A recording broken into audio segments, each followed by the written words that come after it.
Tell me about some of the things that you've uncovered but have not reported on as yet. Well, one of the connections we've found between Bailey and Micah is that Bailey was actually arrested in front of Micah's home for drunken disorderly conduct. We know that they were friends. We know that they were also acquainted with people that we believe were potentially making and selling guns illegally.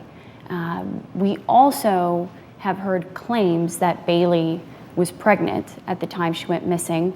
I know that's something that everyone involved in this case would really, really like to have confirmed. And now, thankfully, we know that detectives finally have phone records for both Bailey and Micah. I think this is so significant for both cases. For Bailey's case, law enforcement has actually never released where she was last seen.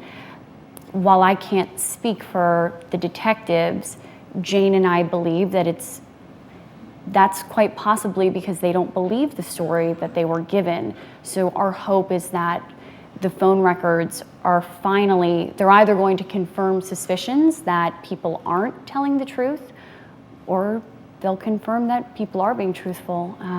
Either way, we really think the phone records are, what detectives have needed this entire time. What you're saying is it has been confirmed that Bailey was arrested right in front of Micah's place. So we know, again, these two are definitely connected. There's no question about that.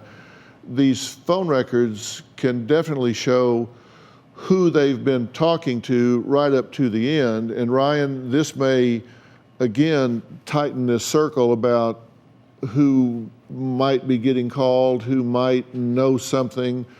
And what is it you think that these two might have known or been privy to that would motivate someone to take their lives, to silence them in some way? Do you have any idea?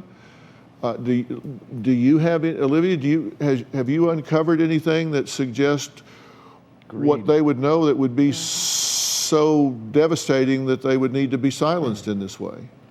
One of the things that makes this case so complex is, I could say myself, I've gotten so many different stories, so many different tips from an array of people. So it can be really tricky what to believe. You kind of have to look at everything and see, okay, what stories are overlapping. But something that myself and the mothers we have strongly considered is the possibility that Bailey knew what happened to Micah, and that made her a liability of sorts, that she had that information.